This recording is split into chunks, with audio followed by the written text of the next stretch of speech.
Hey, girl, and welcome to the show. As a way of getting started, tell us a little bit about yourself. Hi, Brian. Thank you so much for having me.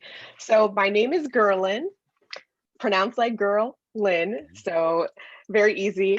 I am very happy to be here, firstly, and honored. And as far as about me, a little bit, a couple of years I've been in sales, about 4 years now, started in business development for a manufacturing company. And now I am an account manager in a SaaS company, which we have a chat-based software. And basically, the purpose of that is to make your conversations easier from brands to consumers. So that's been intriguing as well. Also, I have a background in psychology, recently completed my MBA, and very happy to be a part of the sales community as we know it and be here to contribute to it. And what got you into sales? Yes, I think as many people, we have an interesting maybe fall into sales. And for me, I am no different. It wasn't part of the plan initially with the psych background. I thought I would have been doing more counseling, and it just was not the best fit for me. And I realized that. And I'll connect later how it's still useful. However, I ended up working in customer service, really got familiar with working with clients and customers, and kind of naturally started to do some selling. And then from there, I realized that, and from feedback, that I actually have a knack for being able to sell.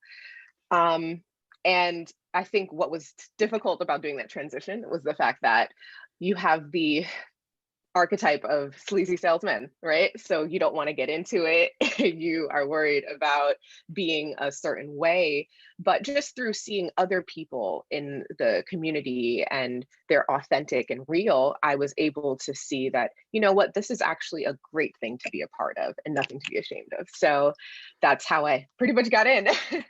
Oh, I mean, especially in B2B, you really don't see sleazy, or not for long. No, you don't. No, not for long, not at all. If you get around the right people, you should see it properly. But I think where it might get dicey is maybe amongst teams.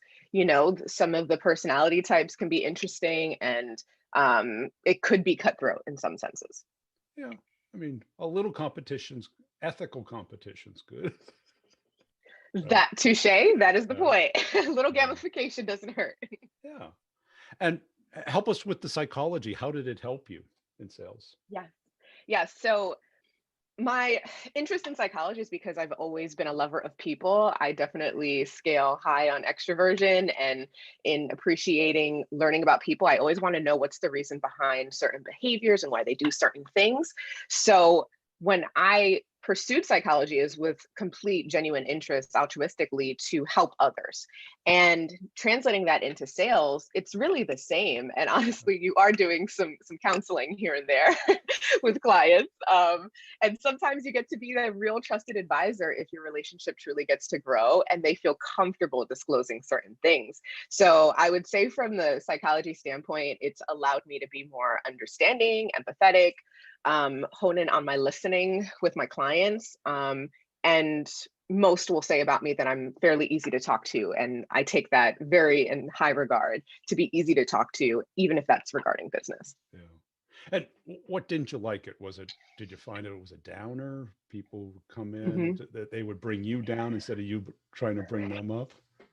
Yeah, there's a couple things to that. I think when I got to the point of potentially having to deal with the severity of some extreme issues, Right. and also, prescriptions may be involved and things like Mhm. that. And I was like, you know what? I don't think I can do that. I don't think I can actually contribute in that space. And that's where I backpedaled. Of course, I appreciate all the professionals that do it. It's very much needed. I just know for me, I wasn't able to continue. Yeah. And the choice to get an MBA versus just be heads down sales gorilla, sales Sales killer. girl. Right. You Yeah. know, go ahead. Yeah, that one was, I will say that wasn't entirely planned. It was definitely an open door and an opportunity. And I started to get into more business.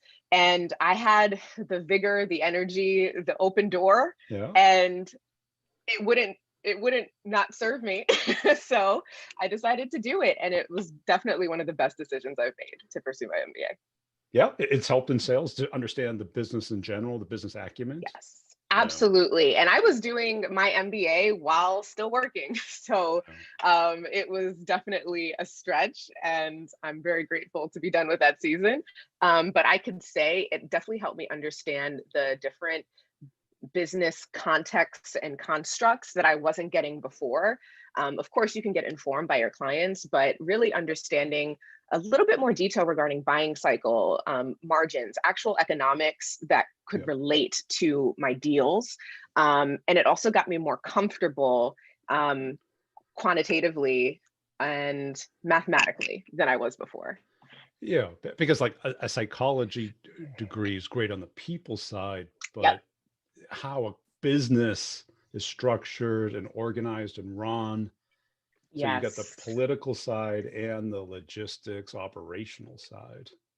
Yes, and that's a lot to consider. And understanding the operations and logistics lends itself to making a better business case analysis Right. for my solutions that ultimately I'm providing. Because now I'm understanding, hey, operational savings is a pretty big driver, actually. And let me show you how that happens.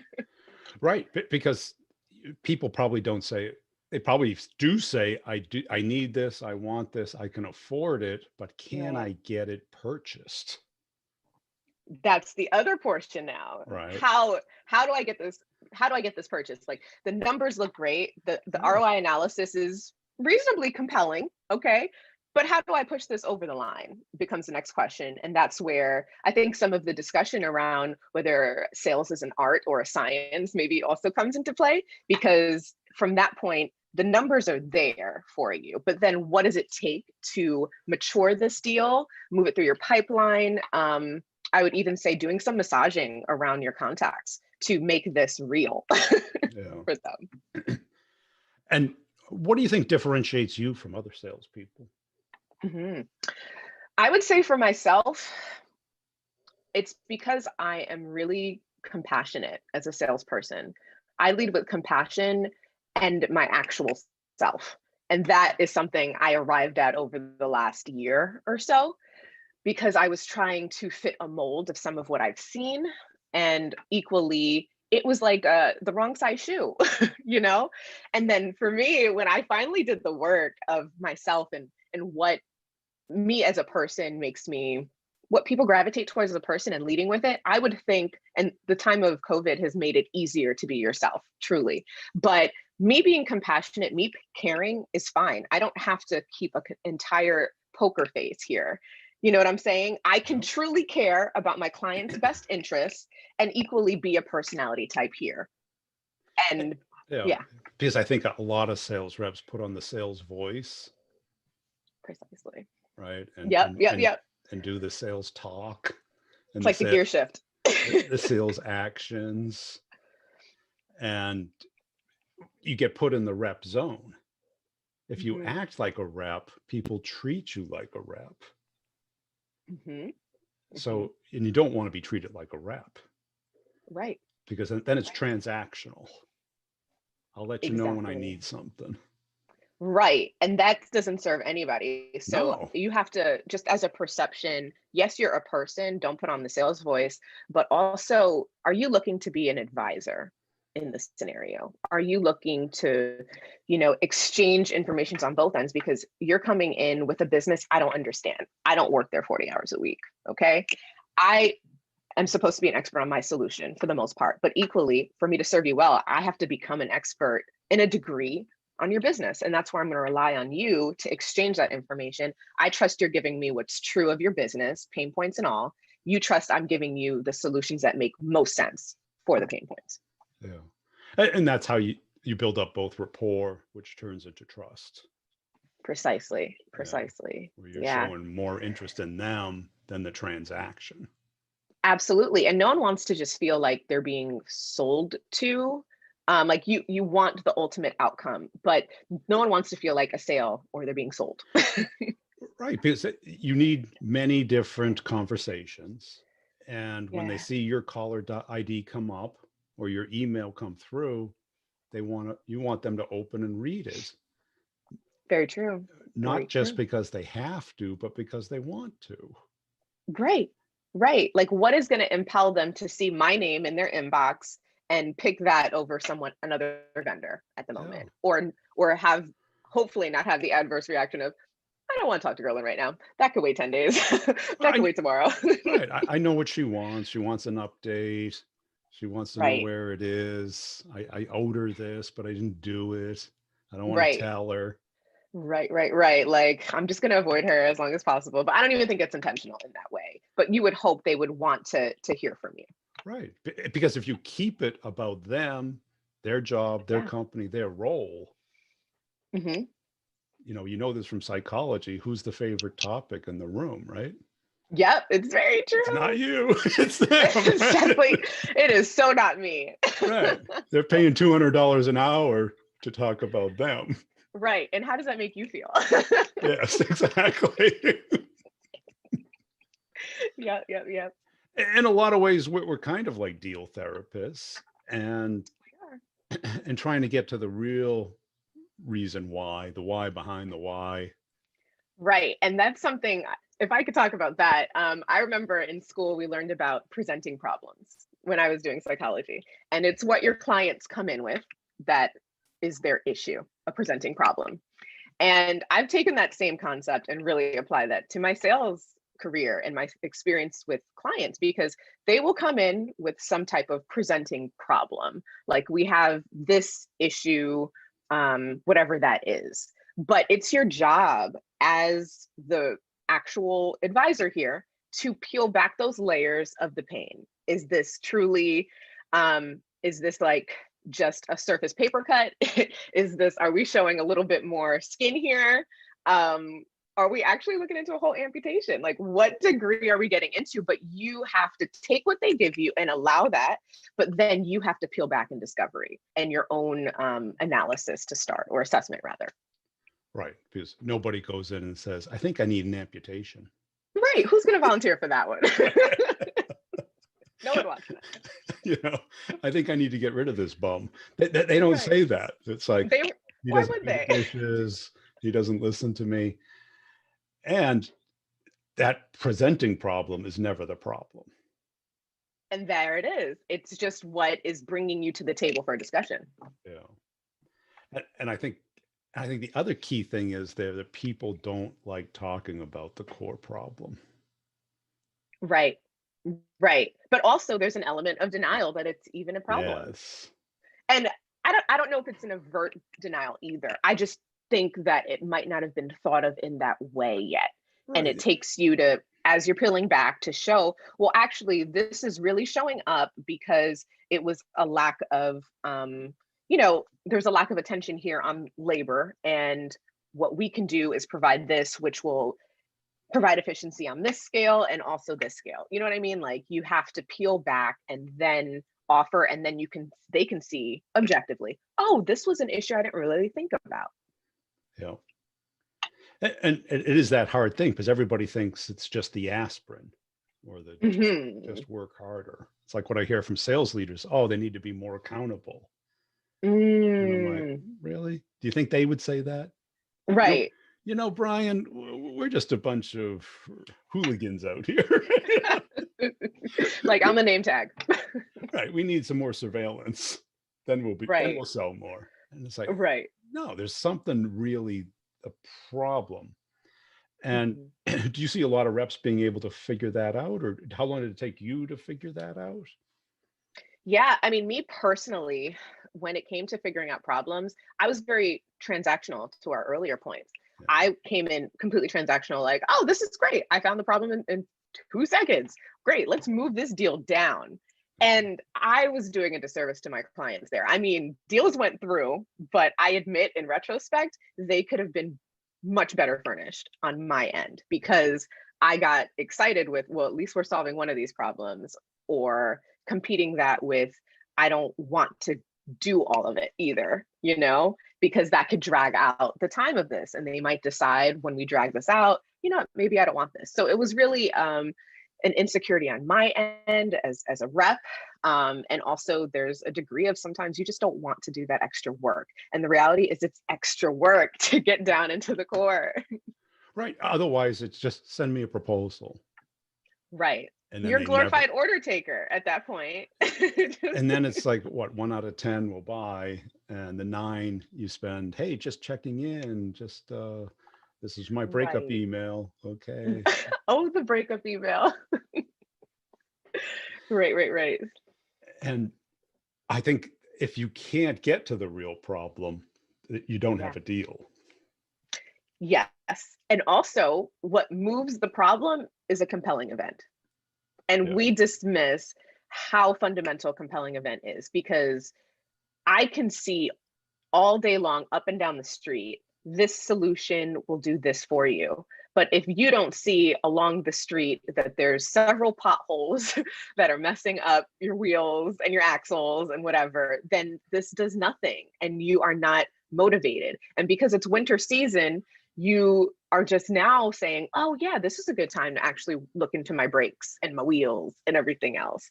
Without a compelling event, you really don't have anything. And I've really cultivated, I would say, over the last year, this has been a great year for me to grow as a rep, but using and leveraging a compelling event and making sure there is one. And if I'm following up without bringing up a compelling event, not to incite fear per se, but to keep before us, we have these solutions in mind, and this is essentially what has been motivating that. So without inserting compelling event, I don't have much to stand on. I'm just going to be another person in your email.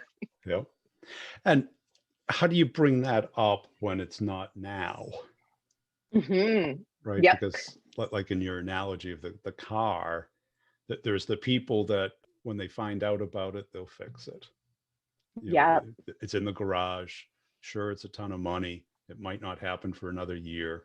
Let's just take care of it. And there's the other people, they'll wait until the tires popped. Yeah, pretty much. Right. Call the tow truck. It costs twice as much. Right. You're late for work. More fees. Yeah. How do you, To answer that point, I mean, I think you're asking, how do you? I would use as an example, COVID. It's been it's been a very interesting era where it has changed the buying cycle. It's changed our needs. It's changed how we've addressed sales. I would say in our industry, particularly, and for our solution, it actually acted as the compelling event we needed, because where we were talking to clients over months about the necessity to offer more chat solutions, branding options that will meet your clients where they are. Now that they had to kind of go into some type of business contingencies, from on-site staffing to agents and doing things from home, that's when they really saw it. But I had conversations that were in play and they were like, okay, Girlin, I need you now, like whatever. But like, this was an event that literally moved things along. In the case, if COVID didn't happen and some of the deals that I had going, I think that becomes a matter of, you can't escape timing. Whether you like it or not, you can't escape timing. But also you have to multi-layer your deal with multiple contacts, because they have different perceptions of the timing of things, right? right. Yeah, Yeah. because timing is one of those elements, because I'm sure your product makes sense, but Right. the why now hasn't been sold. Yep. That's the other part. That is a real part. So you could come in at a very advantageous point where it's Makes October. sense. It's October. We're doing budget planning. This is a good time to get into budget before it's released into Q1, January, February. Nice to get ahead of those. But if you're having the conversation in the middle of the year, budget has been fairly fixed. What's going to put them over the line to find that budget right now? Right. It's got to be something. Has to be something good. But also you do water the well of relationships. And I think that is a difference on the account management side that I'm seeing versus straight hunter account executive roles, because I'm working with an existing client base. Okay. All right. So I am upselling you, and I'm also aligning our business solutions with yours and your initiative. So it has to completely make sense for you. But ultimately, I'm not selling you a dream. you've bought into this already. Right. You So know what I it don't have to, does. right. I don't have to give you the whole cha-cha-cha anymore. What I have to give you, and some of you may have been using the solution longer than I've even been here. So I have to kind of pull back and then come up to where you are and see, listen, I have data now to move the needle for you, because I can look at your usage, I could look at a trend, and I can say to move the needle, hey, we've been getting kind of close here. We might want to consider how we can alleviate here. Based on how you're trending, that may look like here. You know what I mean? Gotcha. So now I have some data to leverage to kind of motivate and kind of press that. And what motivates you as a rep? Is Mhm. it winning? Is it avoid losing? Is it the connection with people? I would say it's twofold for me. I'm not the typical rep who's motivated by being in President's Club. That's not me. I'm motivated intrinsically by being the best that I can be for myself first. Secondly, as it relates, that's just the reality. And secondly, for my clients to come out of my experiences knowing that I haven't negotiated any more of myself and I have truly brought the best, offered the best that I can. So those are two things that motivate me as a rep. Are you competing against yesterday's version of you, or the people around you, or the people in the industry, or your competitors, or all of that? Or hmm I think all of that does come into play, but what I look at firstly is myself. Am I better yeah, than I was even last quarter? yeah, I won't say yesterday. I'd say last quarter, because that's enough of a data set for me to go on from, my own activities, my outgoing and emails. And, even if my number for the quarter isn't where I would have liked it to be, if I can say I've taken more meetings and had better discovery sessions, I feel so much better about my growth at that point. and how do you quantify that, or is it just intrinsic? Do you write something down? Do you grade yourself? Do you hmm ask for hmm feedback? What are the milestones that you perceive? Yes. Um, because we are in a highly metricized profession, it's there. You don't All have of to the, do I it. don't have to work hard. That data is there.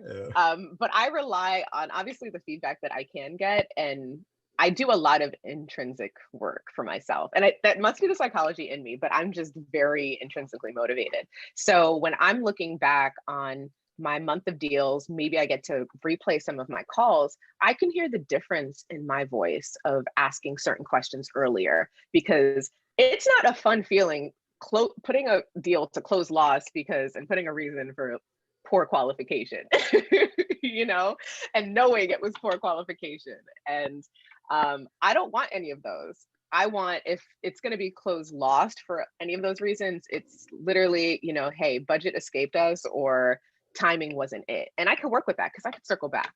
But knowing I off the bat did not ask enough questions, did not layer enough context, that is something that I try to learn from as quickly as possible, because it hurts when you do.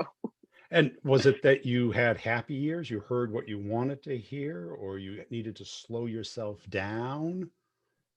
Or, Ooh, happy ears. I definitely had happy ears. you know, I had happy ears, and I definitely have fallen for the presenting problem because it was good. And it's like, oh, that would easy. fit this Yeah. box. This is a check, check, check. I can move on. So I admit to having happy ears for sure. And how did you slow yourself down and kind of eliminate that? Because Mhm. it's a trap. It is. Oh, it It's is so such easy a to fall trap. into. It is such a trap. Um, what I would have to do to slow down, and this is just also part of my practice, is with clients, they if they decide they want to talk to you sometimes, even though they're existing, they're in the solution and they're using it. Some of the contacts don't use it every day. So they feel like they need a whole nother overview of product to Yeah. have a discussion sometimes. And I pause them on that and have a discussion first. And I don't hide that I'm going to have the discussion first. Like they'll say, Girlin, we just need an overview of the platform. And I'll say, Mr. Client, I think that's wonderful. But before we do so, let's just meet to make sure we're on the same page about some of what you're looking for and how we can service you and train you on some of the offerings that we have within your plan already. Because I'm not coming off the bat saying I'm just trying to upsell you. Yeah, What can we do within your plan, but also to let you know, here's what we also have. So I'm just make sure I pump the brakes with them too, because it'd be great to go into a demo, but I've learned the importance of curating that time so that it makes sense. Right, because the demo kind of eats up the time, and it's the focus is on the product, not the problem. Exactly. But if you do your discovery right, your demo will focus around their problem Right. as well as the solution. Yeah, because a demo really should be a conversation too. Absolutely. But a lot of times they don't know what to say. So it's our job to kind of pull it out of them. Right. Look for symptoms, find, because when we ask them, they might think it's just a lot of work. Like, I don't know. I don't know what's wrong. I don't know what we need.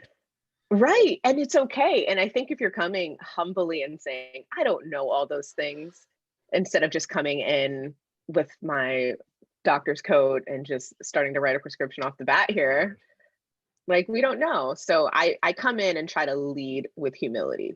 One, because you've been a client longer than maybe I've even been an employee. And two, like, I don't know what I don't know. And I hope we can have a conversation so that we both can know more. Yeah. And what do you think your biggest epiphany as a rep has been, kind of a tipping point where you went from good to great? Good question. I would say good to great for me happened intrinsically for sure. But that moment for me was when I realized having the right conversations early will always serve you in the end. Yeah.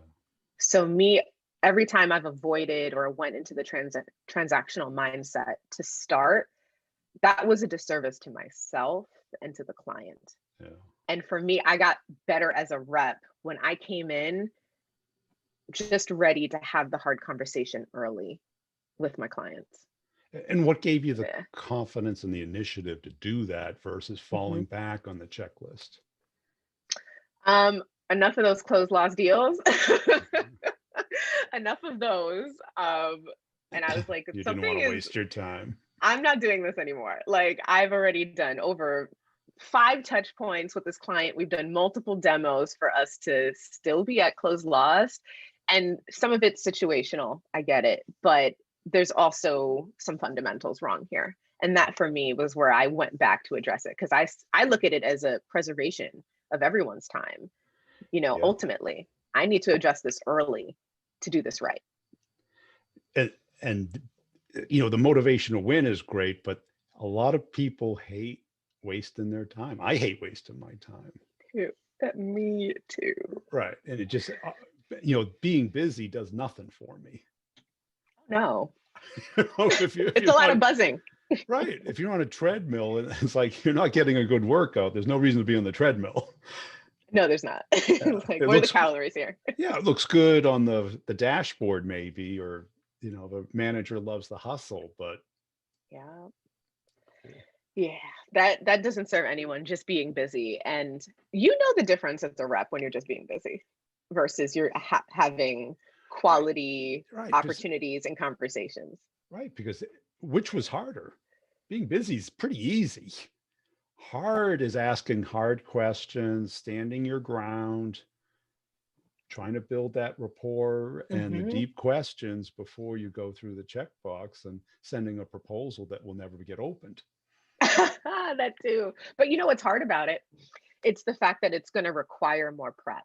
Yes. Which it really does. It requires me. You got to think. Work. And you have to do a deep dive on the brand, your clients, before even coming to the table. Not that you're going to be presumptuous in the conversation to say, well, I know you guys do this and you offer this. But we said earlier, they like it to be about them. And you're going to have to show you did some research and you earned your spot at the table. How it's about them. How it's about them. And not just because they pay us some ARR for the year, they're existing already, but we have to show that continual interest in their Yes. business and them thriving in their ultimate success as a client. So that also means there is a negotiation, in a sense, as a rep for me in account management, between fully serving my clients' best needs and the success, and taking a seat for myself on um, additional solutions that would be wonderful dollars, but wouldn't serve them well. It would be Yeah. too much too soon. And that has been something I've had to temper myself with over the last, I would say the last half of a year. And to Larry Levine's point about having commission breath, like they can spot that a mile away. And you Well, can.